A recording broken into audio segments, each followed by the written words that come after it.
Mom Angie, my boyfriend JW, his cousin Adriana, and his brother Sebastian. Basketball, bowling, track, and swim teams. What does all this have in common? They're all events that are involved in the Special Olympics. Plus, there's many more. The Special Olympics, there are so many people that are involved in it, and they get medals too, just like everyone else does in the other sports as well. I know about the Special Olympics because my niece, she's involved in it. She's special needs. But just because she's special needs does not mean that she has to not play sports. She just needs accommodations with it. The Special Olympics is just people with special needs, like I said, like how my niece is, and they do just need some help with it, and so they can go ahead and play the sports as well and have much fun with it as well.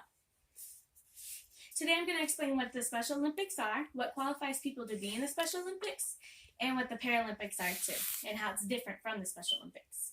So I'm going to start what it is. The Special Olympics offers 30 plus Olympic-style individual and team sports, and it provides a meaningful type of training and competition opportunities for all of the students and participants to play in, according to the SpecialOlympic.org website.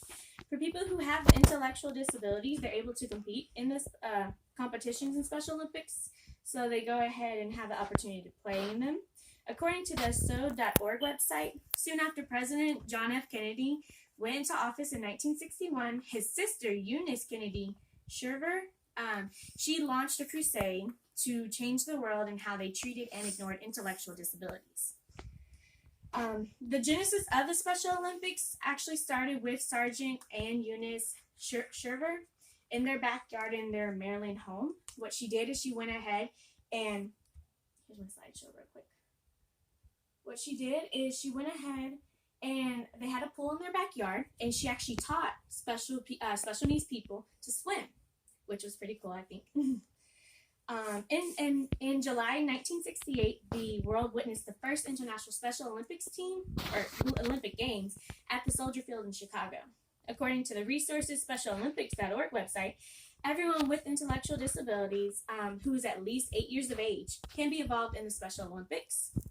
That person, though, has to be evaluated by an agency or a professional that says they do have that disability, and so they can provide it to their local teams, so then they can play in the Special Olympics.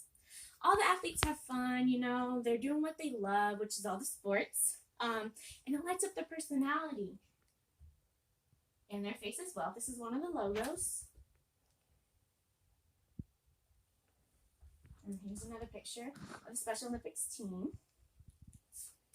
Now I'm going to explain what the Paralympics are, because the Paralympics are not the same as the Special Olympics. According to the Difference Between .info website, the people with, they're both similar with the teams because they do allow intellectual disability people to go ahead and be involved in sports. But the Paralympics actually focus more on the physical aspect than the mental. As you can see by my slideshow, you can see how they're physically disabled, but they still are able to do the sports as well. The Paralympics is a competition and only the best can win, while as the Special Olympics are actually more about a participation and getting them involved and being social.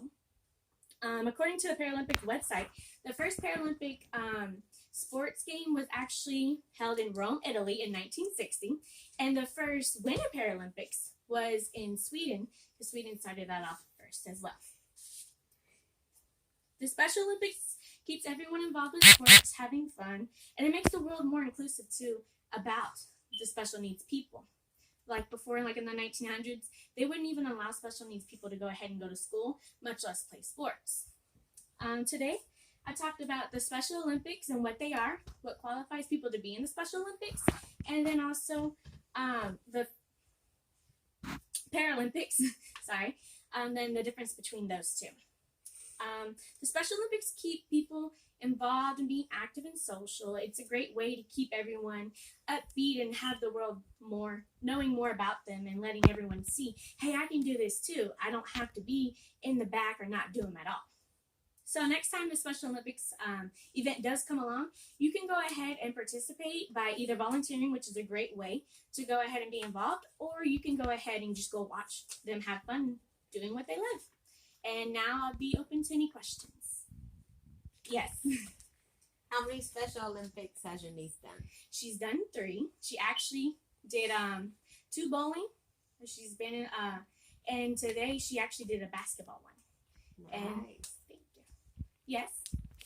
Yes. Have you ever been to a Paralympic event?